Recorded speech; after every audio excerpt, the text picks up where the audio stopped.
কামাখ্যা মন্দিৰলৈ মানুহ কিয় যায়? মাৰ আশীষ বিচাৰি যায়, হয়নে?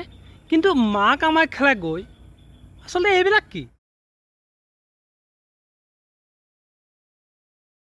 আৰে ভাই, তহঁতৰ যদি ইমানেই খজুৱতি মাৰিবলৈ মন আছিলে তেতিয়াহ'লে ঘৰতে নামাৰিলি কিয়?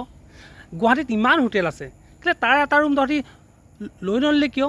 হা, মা কামাখ্যালৈ গৈ মানে ভিৰত ফচি তহঁতি যে এই পিটিকা যে তহঁতি মানে কৰিবলৈ গ'লি, লাজ নাপাওঁ নেকি মানুহৰ আগত? হা, আৰু ইমানেই যদি তহঁতৰ বেছি খজুৱতি আছে, আৰে তহঁতি মানে কেলৈ গৈছিলি মা কামাখ্যালৈ?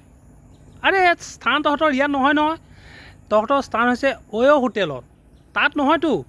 মানে কি কৰি থাকোগৈ তহঁতি? ধেই, মানে কি ক'ম বন্ধুসকল, আজিকালি চাগে গৰু ছাগলী অলপ মানুহতকৈ ভদ্ৰ হৈছে।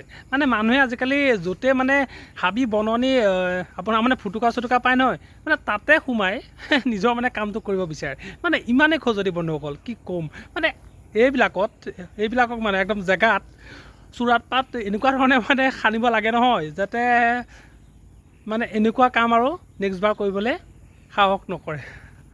मैं डंके के चोट पर इस बात को कहना चाहता हूँ कि राम कोई भगवान नहीं है। अगर राम भगवान थे या हैं तो मर क्यों गए? আৰে মূৰ্খ, তই নাজান নেকি? আচলতে তোৰ অকণমান হ'লেও মূৰটোত মানে জ্ঞান নাই নেকি? ৰাম হৈছে ভগৱানৰ আন এক অৱতাৰ, আৰু সেইটো কথাও যদি তই আচলতে নাজান তেতিয়াহ'লে তোক কি ক'ম? তোক আচলতে ইমান এজন ডাঙৰ নেতা মানে তোক মানে কোনে বনালে? আৰু সেইকাৰণে মানে কিছুমান আমাৰ অসমতে হওক বা আপোনাৰ মানে ভাৰততে হওক, মানে কি ক'ম, মানে নেতাৰ নামত একেবাৰে মানে গোবৰ, একোৱেই নাজানে, আৰু সেইবোৰ মানুহকে মানে আপোনাৰ ভোট দি উঠাই আপোনাৰ মানে জিকাই থাকে। আৰু সেইকাৰণে আজি মানে দেশৰ অৱস্থা এইটো। ৰাম কি আজিলৈকে ই আছিলে বুৰ্বকটোৱে গম নাপায়, সি আকৌ মানে ক'বলৈ আছে যে ৰাম যে বোলে আপোনাৰ ভগৱানৰ অৱতাৰ নহয়।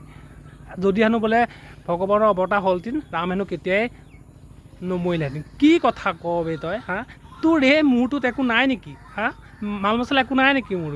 তোৰ হাতখন এনেকৈ জোকাৰিলে আচলতে নেতা হ'ব নোৱাৰে। নেতা হ'বলৈ হ'লে অকণমান ভালকৈ অভিজ্ঞ হ'ব লাগে। অকল ৰাজনীতি আচলতে ৰটো নজনা কিছুমান আজিকালি নেতা হোৱাৰ কাৰণে আজি দেশৰ অৱস্থা হৈছে এইটো। চ' অকল নেতা হ'লেই নহ'ব, আৰু কেনেবাকৈ যদি তই আচলতে নেতাও হ'লি নহয়, অকণমান অধ্যয়ন কৰিবলৈ শিক। আচলতে ৰাম কোন, কৃষ্ণ কোন, এইবিলাক অকণমান অধ্যয়ন কৰিবলৈ শিক, আৰু তাৰপিছতহে আচলতে তোৰ নিজৰ বাইট দিবি। এনেই ছাগলী নিচিনাকৈ আচলতে বেল পেলাই নাথাকিবি।